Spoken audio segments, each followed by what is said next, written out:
E se eu falar para você que um dos grandes segredos para viver melhor e ser mais feliz é buscar pelo sofrimento? Sim, você não ouviu errado e não foi um equívoco. É procurar sofrer. E isso não é uma alucinação da minha cabeça e eu não tirei essa informação da fonte da juventude e nem nada do tipo. É ciência e filosofia. Michael Jordan, o maior jogador de basquete da história, sempre disse que o que levou ao topo não foram as vitórias fáceis, foram os fracassos, as derrotas, os treinos dolorosos, os momentos de rejeição e humilhação que ele escolheu enfrentar todos os dias. Foi no sofrimento que ele construiu a força que o mundo inteiro admira hoje. E antes que você pense, esse não será um vídeo de coach onde eu vou dizer que você vai ser o melhor do mundo, mas sim como usar esse profundo ensinamento e essa técnica especial na sua vida, no seu cotidiano de uma pessoa normal, assim como eu e assim como todo mundo. Primeiro, deixa eu te explicar uma coisa essencial. O seu cérebro ele tem uma balança invisível, isso mesmo, uma balança. De um lado está o prazer e do outro a dor ou o sofrimento. O problema é que toda vez que você se entrega ao prazer fácil, aquela comida cheia de açúcar, aquela série no momento errado, deixa de ir na academia, você desequilibra a balança. E quanto mais prazer barato você empilha do lado errado, mais o cérebro precisa te puxar para o outro, trazendo ansiedade, desânimo e aquele vazio. A doutora Annie Lembeck, no livro Nação Dopamina, explica isso de uma forma ótima. Ela compara nosso sistema de prazer e dor a uma gangue de gremlins. Toda vez que você busca uma dose de prazer rápido, o doce, a série, por aí vai, é como se você colocasse um gremlin do lado do prazer na balança. Só que os gremlins nunca vêm sozinhos, eles se multiplicam, pulam para o lado da dor e pressionam ainda mais a balança para o lado do sofrimento. Ou seja, é por isso que quanto mais você se entrega ao prazer fácil, mais perdido e insatisfeito você se sente depois. Eu também me sinto assim, todo mundo. O que parecia um alívio momentâneo quando você está assistindo aquele Reels ou comendo aquele chocolate, vira uma armadilha. E entrando nesse conceito, a gente pode lembrar de algo que provavelmente você faça muito e eu também, porque ninguém aqui é perfeito, e eu já senti muito isso que eu vou te falar. Sabe aquela sensação de tédio que você sente mesmo depois de horas no celular? Ou aquela tristeza que vem sem motivo, mesmo comendo aquele chocolate que você ama? Isso é a balança desequilibrada. O filósofo Aldous Huxley já alertava no livro O Admirável Mundo Novo. Uma sociedade que só busca pelo prazer imediato é uma sociedade condenada ao vazio. Vivemos rodeados de facilidades. A sociedade nunca teve antes tanto prazer e lazer imediato. Celular, jogos, televisões, séries, restaurantes, iFood, brinquedos e por aí vai. A quantidade de coisas que nos dão estímulo e disparam a nossa dopamina nunca foi tão grande, mas ao mesmo tempo nunca estivemos tão perdidos, tão ansiosos, tão infelizes. E isso com certeza está associado ao desequilíbrio dessa balança. Procuramos a todo momento uma dopamina barata, mas logo os gremlins já tomam conta do outro lado dela. Agora aqui está o segredo que você quase não ouve falar. Quando você busca o sofrimento voluntário, quando você escolhe o desconforto consciente, você obriga a balança a se mover para o outro lado. A ideia é o seguinte, presta atenção.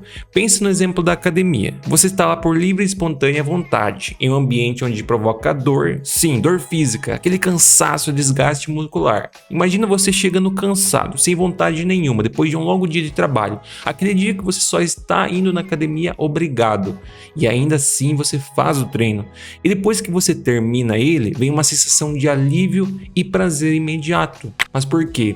A dor acabou, você encerrou essa parte e o seu organismo vai procurar equilibrar a balança mais uma vez. Só que agora, ao invés de puxar ela para o lado do sofrimento, vai puxar para o lado da satisfação, felicidade e prazer. Isso sem considerar a dopamina que será disparada por você ao ver o seu físico cada vez melhor, o shape saindo, né? E a sensação de dever cumprido, de ter conseguido terminar uma tarefa que também te dá uma sensação de prazer. Juntando esses dois, você irá se sentir muito mais feliz e realizado. E sabe o que é o melhor? Essa sensação de prazer vai durar por muito mais tempo do que você simplesmente ter utilizado uma dose de dopamina barata assistindo um Reels no celular. E você quer ver outros exemplos? Lá no livro da Nação Dopamina que a gente comentou, ela relata também o caso do Michael, um paciente que após abandonar o uso de drogas, descobriu nos banhos de gelo uma nova forma de bem-estar.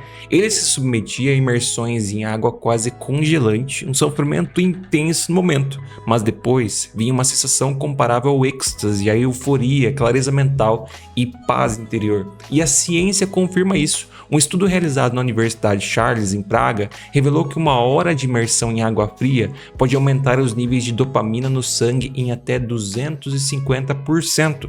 Ou seja, ao se expor a um estresse físico controlado, o cérebro responde liberando uma onda poderosa de neurotransmissores associados ao prazer e ao bem-estar. E calma que eu não estou falando aqui para você sair mergulhando em uma piscina de gelo não, até porque eu não suporto frio e jamais faria isso. Mas você pode usar essa linha de raciocínio encontrando algo que se encaixe na sua realidade, para ter um efeito semelhante. Como é o caso do exercício físico intenso lá na academia, também te provoca dor e depois a sensação de dever cumprido.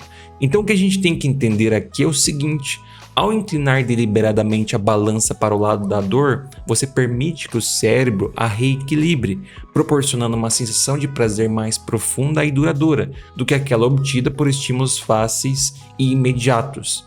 E nem precisa ser nada físico, aquela dificuldade de acordar cedo de manhã, aquela disciplina de estudar um pouco todo dia, aquela decisão de terminar o que começou, isso com certeza já é muito bom para você. E o Nietzsche dizia: aquilo que não me mata me fortalece, mas ele ia além disso. Ele acreditava que a dor era o tempero que dava valor à existência.